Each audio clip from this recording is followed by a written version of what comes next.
players are not happy. And you got the same situation with Brandon Ayuk over there, right? He's saying a lot of things. He's really losing it. But the Kelsey Mitchell situation, I think that's going to Stephanie White. I think it has a lot to do with the praising of um, Paige Beckers. I think it has a lot to do with the not being selected to participate, Kelsey Mitchell, into the Team USA. And really, and just finally, as Money Mike has said time and time again, I think it's detrimental to say, well, Kelsey Mitchell's not a point guard, because Money Mike's going to tell you whether Indiana believes she's a point guard or not, she'll get signed as a franchise point guard. I mean, Kelsey Mitchell's a very rare player, right? Now, I've heard fans, really say, okay, we've seen enough, and you have. And that's something that the fans in Indiana's got to be fair with themselves. Mitchell's been there 8-9 years for Indiana. You know what? Players don't stick around like that.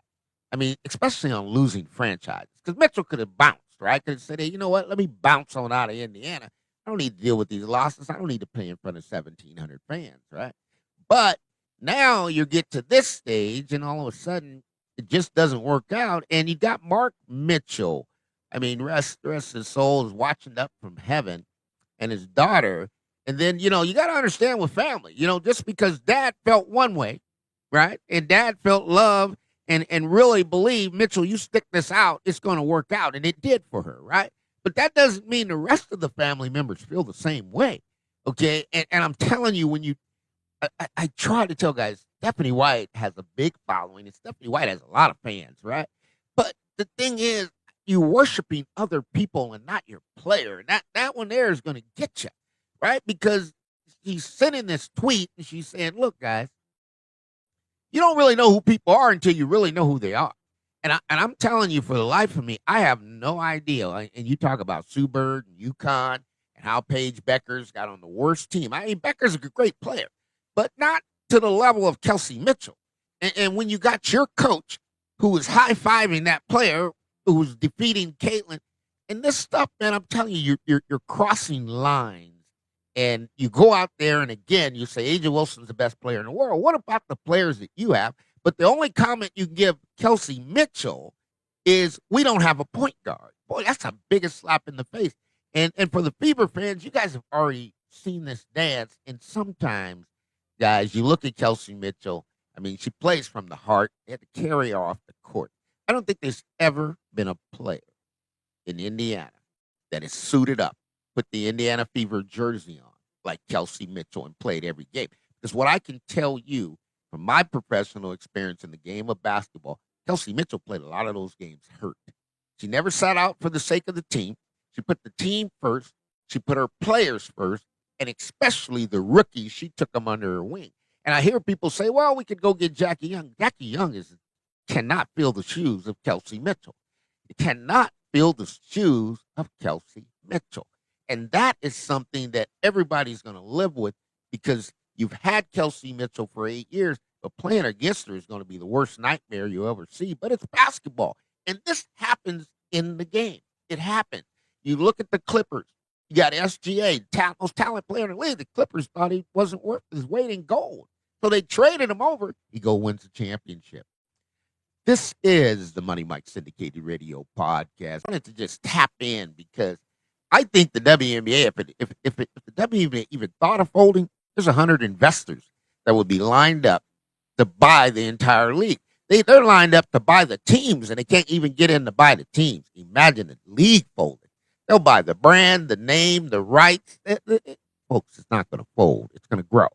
But the league has business that it has to do, and until it gets that business straight, and the players who think they are the entire league, and I'm sorry, you're about the value of the players in this league when it really comes down to it, folks. And I'll tell you, by the time you get into the television, the broadcasting, everything that goes into doing a game, players only only have 1% of responsibility. That's to suit up and play the game.